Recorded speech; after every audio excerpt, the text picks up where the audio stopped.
ভারতীয় জনতা পার্টির নবনির্বাচিত বিধায়কদের নাগরিক সম্বর্ধনা দেওয়া হলো কাকিনাড়া রথতলায় রাস্তার উপরে রথতলা মোড়ে। বিধায়ক অর্জুন সিং, সাহিত্যিক দীপঙ্কর মজুমদার সহ সকলেই সম্মানিত হলেন এই নাগরিক সম্বর্ধনা মঞ্চে। 31, 32, 33 এবং 34 নম্বর ওয়ার্ডের নাগরিকবৃন্দ সম্বর্ধনা জানালেন এই সমস্ত স্থানীয় বিধায়কদের ও অন্যান্য বিধায়কদের। আপনারা এই খবর দেখছেন জনপ্রিয় পোর্টাল চ্যানেল সোশ্যাল মিডিয়ায় অনলাইন বার্তায় মহন্ত দাশগুপ্তর খবরে। ভালো লাগলে অবশ্যই সাবস্ক্রাইব করবেন ও বেশি বেশি করে লাইক ও শেয়ার করবেন।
লেখক, শিক্ষক, আবৃত্তিকার বর্তমানে 20টি বই লিখেছেন এবং পশ্চিমবঙ্গ সরকার সেই পাঠ্যপুস্তকগুলো স্বীকৃতিও দিয়েছে। সেই দীপঙ্কর মজুমদারকে আমরা মঞ্চে পেয়ে আমরা সত্যি আনন্দিত। শরীরটা আমাদের নবনিযুক্ত ইনচার্জ ব্যারাকপুর সাংগঠনিক জেলার ভারতীয় জনতা পার্টির সহসভাপতি আমাদের সুদীপ সরকারকে পেয়ে আমরা সত্যি আজকে গর্বিত।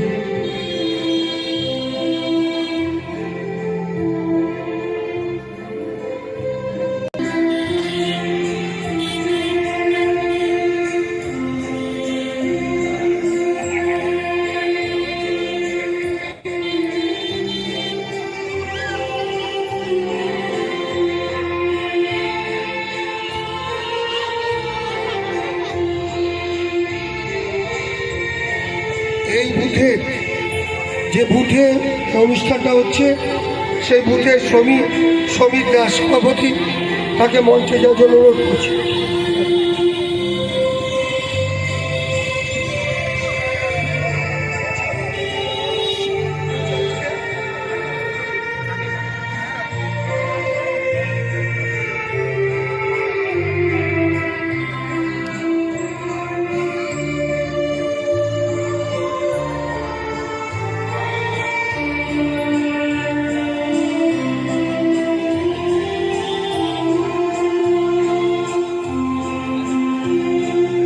আমরা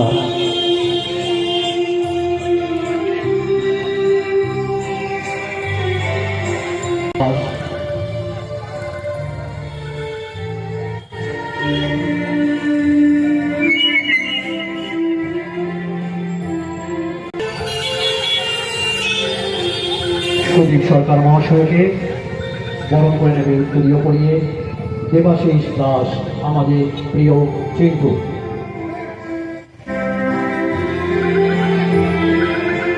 একবার জোরে হাততালি।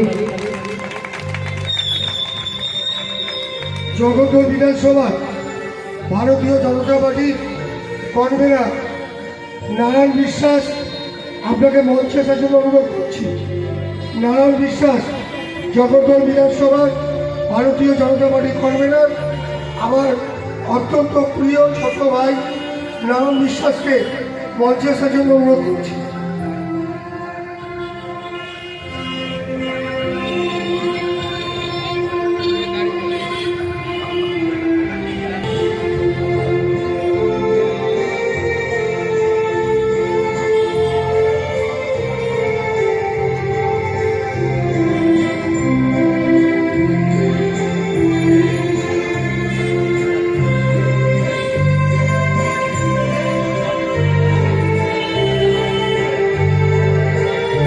এবার আমরা বরণ করে নেব আমাদের সেই প্রিয় সাহিত্যিক দীপঙ্কর মজুমদারকে উত্তরীয় করাবেন সমীর চ্যাটার্জি মহাশয়।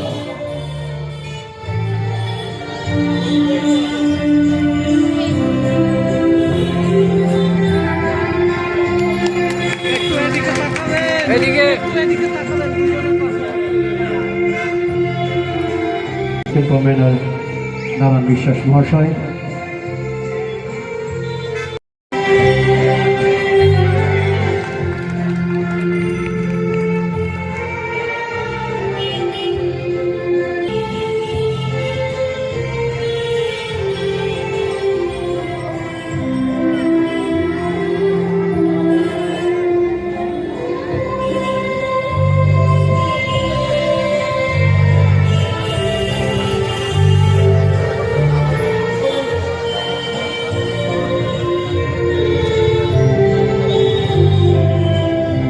আমাদের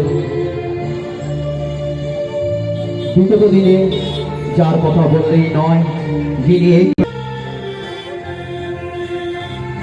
সুমন্দার জন্য একবার জোরে হাততালি হোক।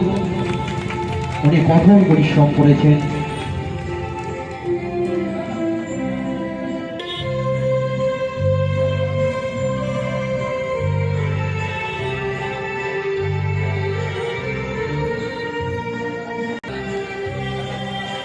একবার জোরে হাততালি দেবেন।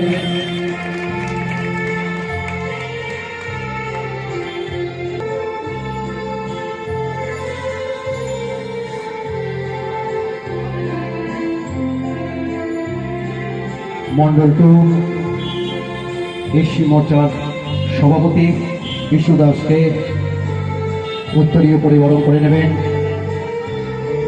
কানাই হালদার মহাশয়। একবার জোরে হাততালি।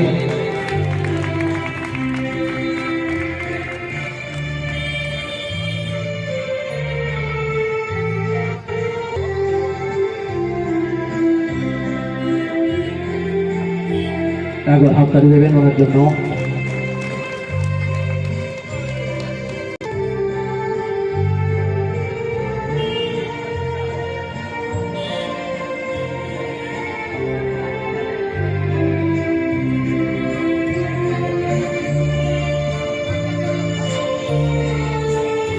আমাদের আরেক দাদা আশিস ঘোষ মহাশয়কে উত্তরীয় পড়াবেন মৃন্ময় চ্যাটার্জি।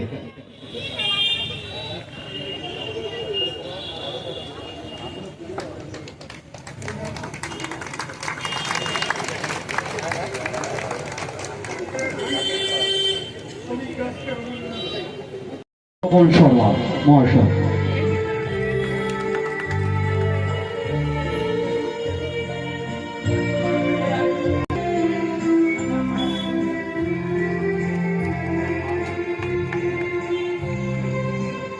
মহাশয়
মিঠুন রায় ঠাকুর মঞ্চে আসুন।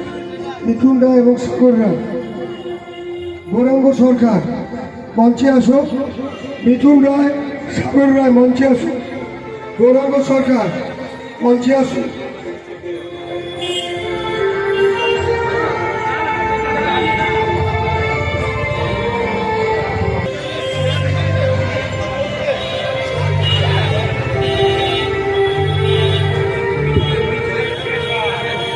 আমাদের মধ্যে উপস্থিত হয়েছে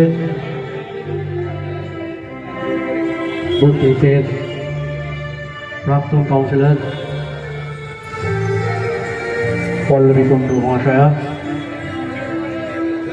আমাদের মধ্যে উপস্থিত হয়েছে আর একজন লড়াকু নেতা গৌরাঙ্গ সরকার মহাশয়। ওনাকে জানাই অসংখ্য ধন্যবাদ।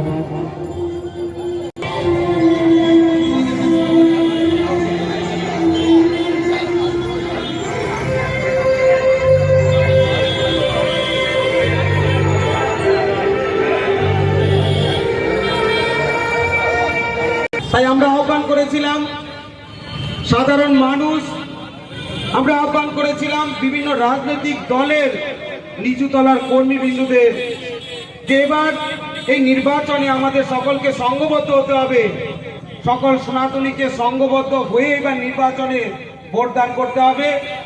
তাই সকল সনাতনী হিন্দু, সকল মা বোনেরা আমাদের কথা রেখেছেন। আজকে পশ্চিম বাংলার বুকে এক সনাতনী সরকার গঠিত হয়েছে, এক মানুষের সরকার গঠিত হয়েছে।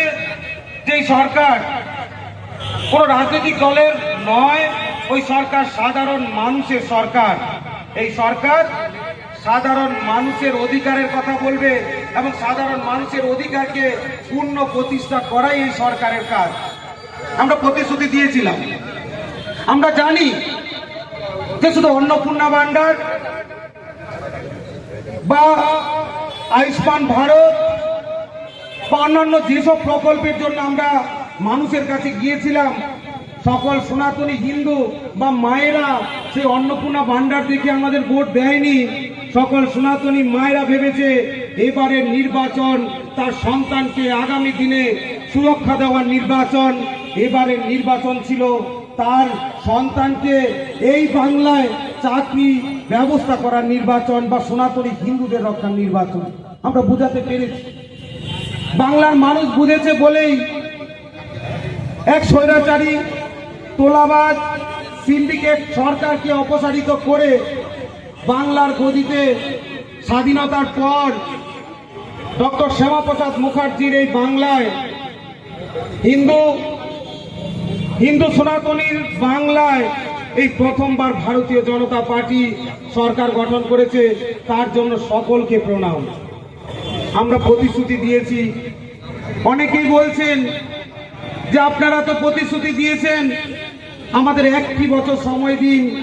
আমরা একটি বছরের যতগুলো প্রকল্প আপনাদের কাছে আমরা রেখেছিলাম, যতগুলো প্রকল্প আমরা প্রতিশ্রুতি দিয়েছিলাম, প্রত্যেকটা প্রকল্প আমরা আপনাদের জন্য নিয়ে আসব এবং প্রত্যেকটা মানুষ যে পাওয়ার উপযুক্ত প্রত্যেকটা মানুষই প্রকল্প পাবে।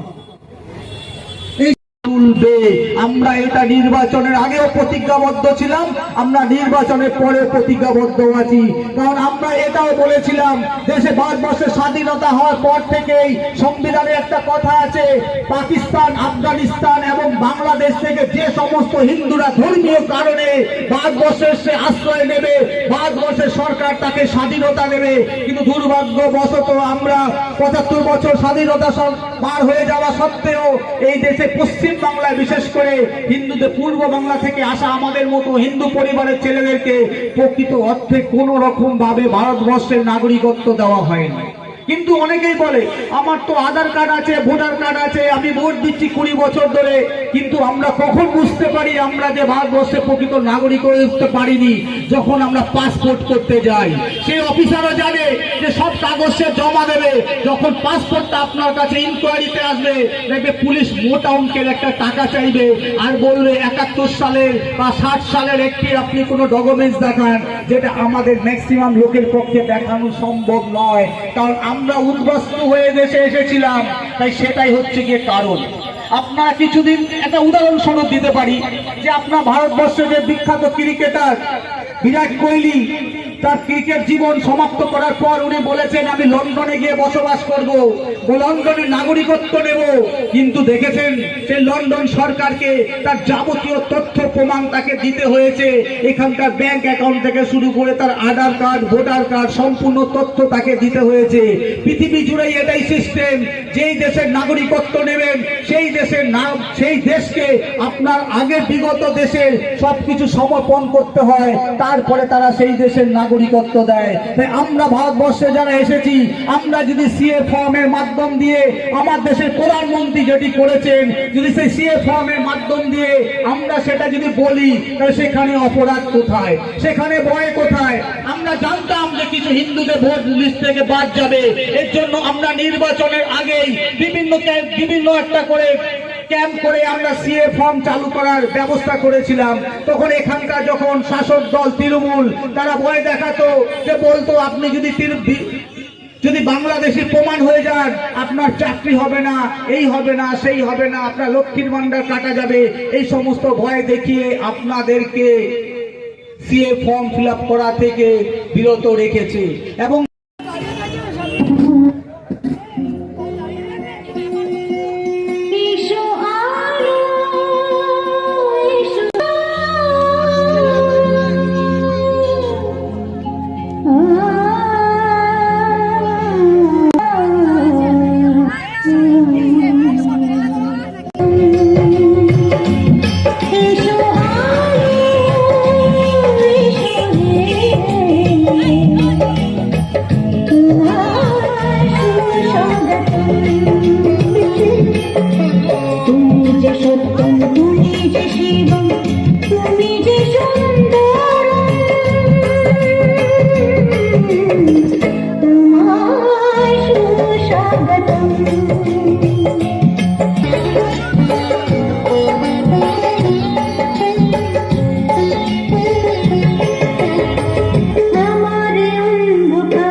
সেকেন্ড হ্যান্ড মোবাইল কিনবেন বা বিক্রি করবেন, এক্সচেঞ্জ করতে চান পুরনো ফোন?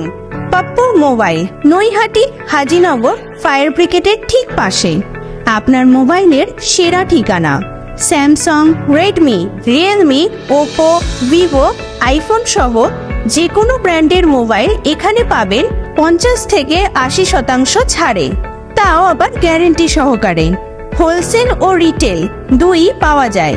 এছাড়াও আছে mobile cover, tempered glass, earbuds, smart watch, এক ছাদের নিচে সব। দোকান খোলা থাকে প্রতিদিন সকাল 10টা থেকে রাত 10টা পর্যন্ত। আজই চলে আসুন পাপ্পু মোবাইলে। যোগাযোগের ফোন নাম্বার 9748482727। এছাড়াও ফেসবুক, ইউটিউব, ইনস্টাগ্রামের মাধ্যমে আপনি সরাসরি যোগাযোগ করতে পারেন আমাদের সাথে।